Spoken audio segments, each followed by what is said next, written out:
May mga sandali sa buhay na kahit ang pinakamalalakas na kaluluwa ay napapagod din. Kapag ang apoy sa loob mo ay tila humihina, hindi dahil mahina ka, kundi dahil napakarami mo ng pinasan sa loob ng mahabang panahon. Leo, maaaring hindi mo pa ito napapansin, pero ang katahimikang nararamdaman mo ngayon ay hindi wakas. Isa itong paghinto bago may muling bumalik. Ang kumpiyansa mo, ang tapang mo, ang apoy sa iyong kalooban, hindi kailanman nawala. Nagpahinga lamang sila. At ngayon, dahan-dahan, halos banayad, nagsisimula ng magising muli ang iyong lakas. Pinapaalala sa iyo kung sino ka talaga. Leo, kilala ka sa iyong lakas, sa presensyang dala mo, at sa kakayahan mong magliwanag sa anumang silid na iyong pasukan. Ngunit kahit ang pinakamaliwanag na apoy ay nangangailangan ng panahon upang magpahinga. Kamakailan, tila mas marami ang hinihingi ng buhay sa iyo kaysa sa handa mong ibigay, kaya nakaramdam ka ng pagiging mas tahimik, mas umiwas, o minsan ay pagdududa sa sarili. Hindi ito nangangahulugang ikaw ay kumukupas. Ibig sabihin nito, ikaw ay nagbabago. Bawat hamong hinarap mo ay humuhubog sa iyo sa mga paraang hindi mo pa noon nakikita. Ang mga sandali ng pagdududa ay nagturo sa iyo ng pagtitiyaga. Ang mga sandali ng katahimikan ay nagturo sa iyo ng karunungan. At ang mga panahong pakiramdam mo'y hindi ka napapansin ay naghahanda sa iyo para sa mas malalim na pag-unawa sa tunay mong halaga. Ang kwentong ito ay hindi tungkol sa pagbagsak. Ito ay tungkol sa muling pag-angat, dahan-dahan, may layunin, at mas matatag kaysa dati. Ang lakas na bumabalik sa iyo ngayon ay hindi na ang lumang anyo ng kapangyarihan mo, kundi isang mas matalino at mas matatag na lakas na tunay ng sayo. Iyan nakaraang pakikibaka, yan pinagdaanan na Leo, bago muling makabalik ang iyong lakas, kinailangan mong dumaan sa isang yugto na sumubok sa iyo sa mga paraang ilan lamang ang tunay na nakakita. Sa panlabas, maaaring patuloy kang humaharap sa buhay, nakangiti, tumutupad sa mga responsibilidad, at nagpapakatatag gaya ng dati. Ngunit sa loob, may bigat na hindi mo maipaliwanag. Ang apoy na dati kusang nagliliyab ay nagsimulang manghina, hindi dahil wala na ito, kundi dahil napagod na itong maging tanging init para sa lahat. Mas marami kang ibinigay kaysa sa iyong natanggap. Naging matatag ka para sa iba habang tahimik mong isinasantabi ang sarili mong pagod. At nang dumating ang panahong ikaw naman ang nangangailangan ng sandalan, maaaring nadismaya ka sa katahimikan sa paligid mo. Hindi ito pagtataksil, isa itong pagbubunyad. Ipinapakita sa iyo ng buhay kung kanino ka labis na umasa, at kung saan mo nakalimutan ang sarili mo. May mga sandaling gumapang ang pagdududa sa sarili, kinukwestiyon ang iyong halaga, ang direksyon mo, at maging ang iyong pagkakakilanlan. Maaaring napaisip ka kung bakit ang mga bagay na dati madali ay ngayon tila mabigat na. Kung bakit tila nahuhuli ang pagkilala. Kung bakit parang hindi napapansin ang iyong mga pagsisikap. Masakit ang mga tanong na ito, lalo na para sa isang likas na kumpiyansado at ipinagmamalaki ang apoy sa loob. Ngunit ang panahong ito ay hindi kailanman nilayon upang wasakin ka. Ito'y para hubarin ang mga bagay na hindi na nagsisilbi sa iyo. Ang mga inaasahan. Ang paniniwalang kailangan mong laging maging matatag.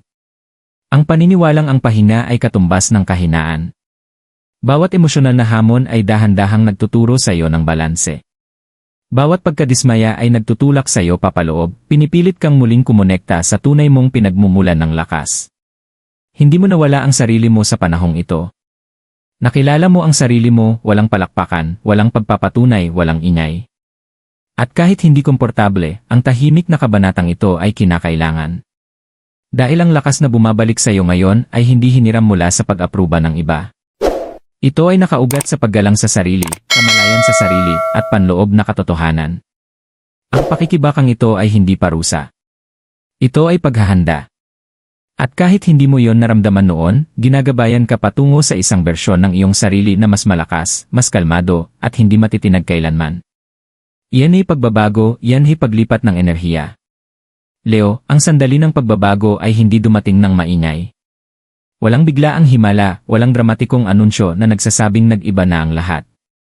Sa halip, dumating ito ng tahimik, halos hindi napapansin, parang unang sinag ng init matapos ang isang mahabang gabi. Sa simula, banayad lamang ang pakiramdam. Isang munting linaw ng isip. Isang kalmadong paghinga kung saan dati may kaba. Isang pagkakaunawang hindi ka nakasing bigat ng dati. Ito ang sandaling nagsimulang magbago ang iyong enerhiya. Napansin mong iba na ang pagtugon mo sa mga sitwasyong dati labis kang inuubos. Ang mga bagay na dati madaling magdulot ng inis o pagdududa sa sarili ay tila mas malayo na ngayon, mas mahina ang kapit. Hindi dahil nawala ang mga problema, kundi dahil hindi mo na sila hinaharap mula sa isang pusong pagod. Ang mundo sa loob mo ay dahan-dahang kumakalma, muling binubuo ang sarili, piraso sa piraso. Maaaring napansin mo ring mas pinipili mo na ang sarili mo. Mas madali nang tumanggi ng walang guilt.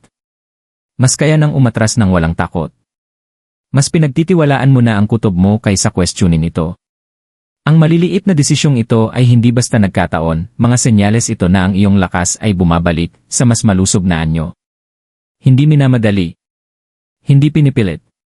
Kundi pinaghirapan. Hiniling sa iyo ng pagbabagong ito ang pagiging matiisin. Ang hayaan ng paggaling sa halip na habulin ang kontrol. Ang maunawaan na ang tunay na kapangyarihan ay hindi laging sumisigaw, minsan, ito ay pabulong lamang. At sa mga bulong na yon, pinaalalahanan ka na ang halaga mo ay hindi kailanman nasukat sa dami ng ibinibigay mo, sa dami ng tiniis mo, o sa dami ng pinatunayan mo. Ang tunay na nagbago ay ang pananaw mo. Tumigil ka sa pakikipaglaban sa proseso at nagsimula kang makinig dito. Naunawaan mo na ang pahinga ay hindi pag-urong at ang pagninilay ay hindi pagkaantala.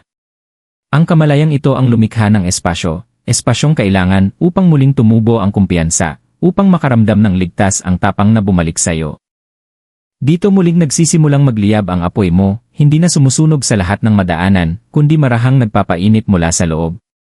Ito ang sandaling humihinto ang buhay sa pagsubok sa iyo, at nagsisimula itong tumugon sa mga aral na matagal mo nang natutunan.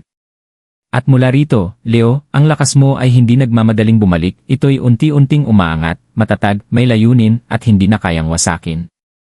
Iyan ay pagbabalik ng panloob na kapangyarihan. Leo, habang patuloy na umaangat ang iyong enerhiya, may isang mahalagang bagay kang napagtatanto. Ang lakas na bumabalik sa iyo ngayon ay hindi na katulad ng lakas na dati mong taglay. Sa pagkakataong ito, mas tahimik ito, mas matatag, at mas may malinaw na layunin. Hindi nito hinahanap ang atensyon. Hindi nito kailangan ng palakpakan. Umiiral lamang ito, malalim na nakaugat sa loob mo. Mas nagiging komportable ka na sa sarili mong presensya. Mas kaunti na ang pagmamadaling patunayan ng sarili, at mas buo na ang tiwalang hayaan ang mga kilos mo ang magsalita. Kung dati pakiramdam mo'y kailangan mong itulak ang lahat, ngayon ay natututo ka ng hayaan ang mga bagay na kusang magbukas. Banayad ang pagbabagong ito, ngunit napakalalim.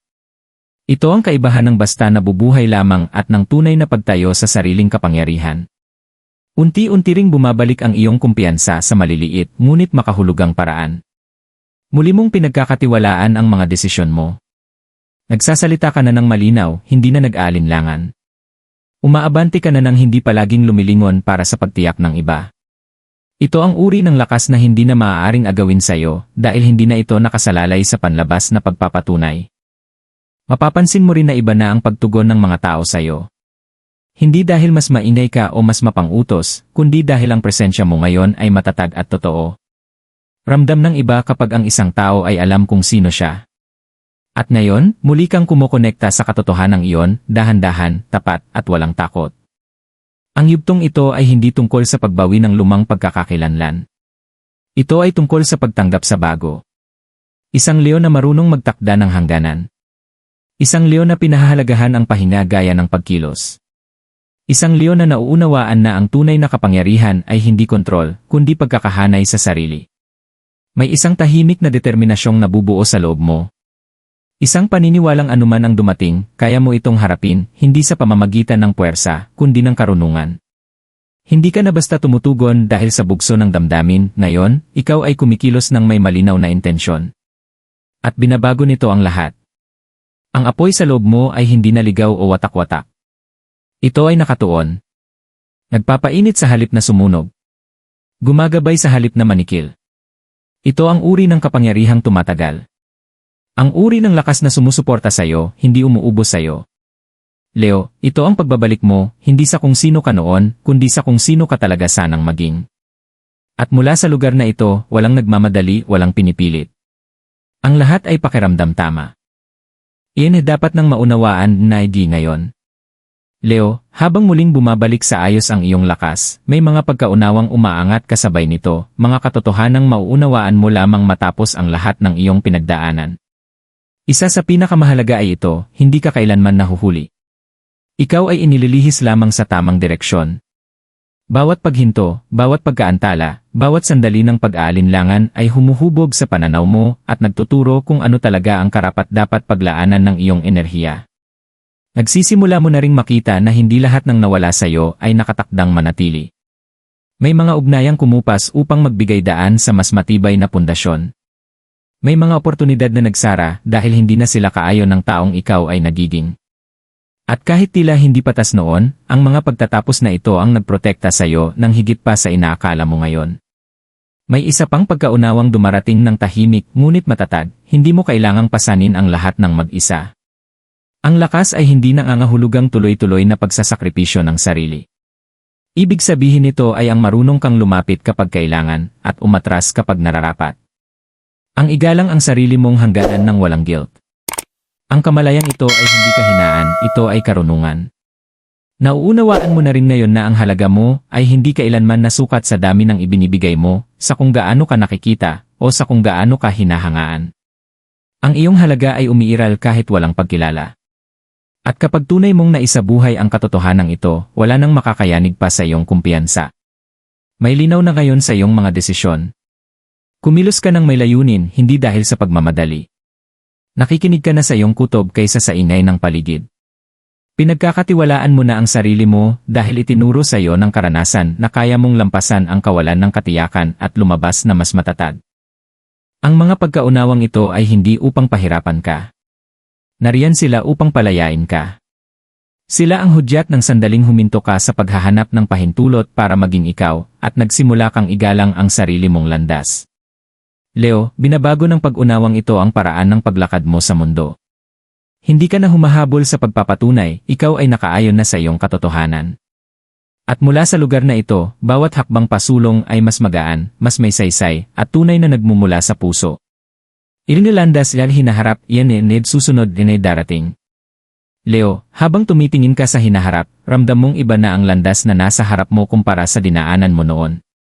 Mas kaunti na ang pressure na magmadali, at mas malalim na ang tiwala mo sa tamang oras ng mga bagay.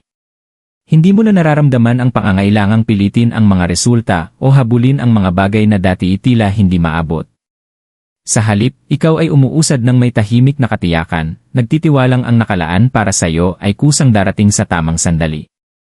Ang susunod na yugto na ito ay tungkol sa katatagan, emosyonal, mental, at espiritual. Nagsisimula kang buuin ang buhay mo mula sa isang lugar ng pagkakahanay sa sarili, hindi lamang mula sa ambisyon. Ang mga layuning hinahabol mo ngayon ay mas makahulugan dahil sumasalamin sila sa kung sino ka talaga, hindi sa kung sino ang pakiramdam mo'y kailangan mong maging. Ang pagbabagong ito ay nagdadala ng kapayapaan, at kasabay ng kapayapaang iyon ay dumarating ang linaw. Patuloy pa ring darating ang mga oportunidad, ngunit sa ibang paraan. Hindi na sila mabigat o nakakastress, kusang dumadaloy. Ang suporta ay dumarating nang hindi mo kailangang ipaglaban o ipagpilitan. Ang pagkilala ay kusang lumalapit kapag abala ka sa paggawa ng kung ano ang tama para sa iyo, hindi kapag naghahanap ka ng pag-apruba. Nagsisimula ng tumugon ang buhay sa enerhiya mo sa halip na subukin ka.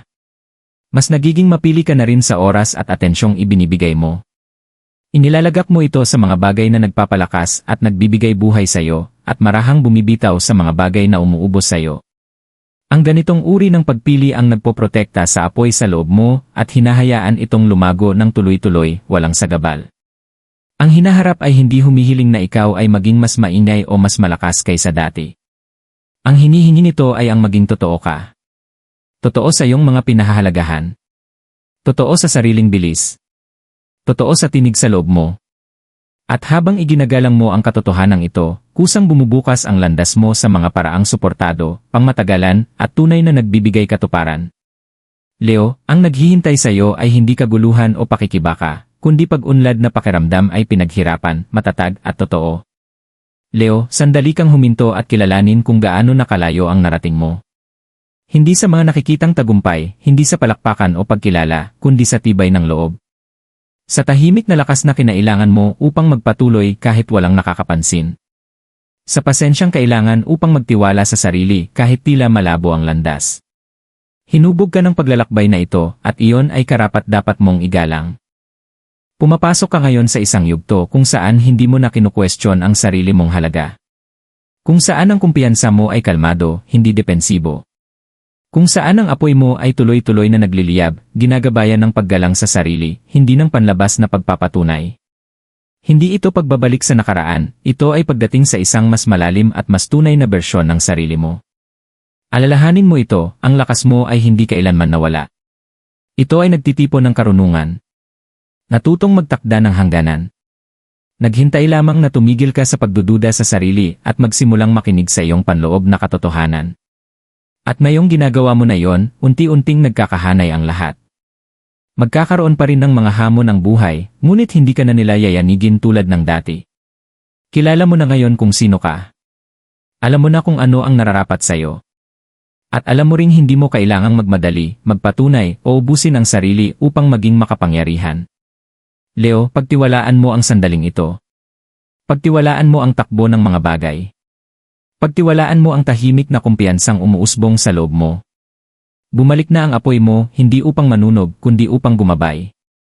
At habang nagpapatuloy ka, gawin mo ito ng may dangal, pasensya, at matibay na kaalamang ang lakas mo ay sa wakas ay nakauwi na.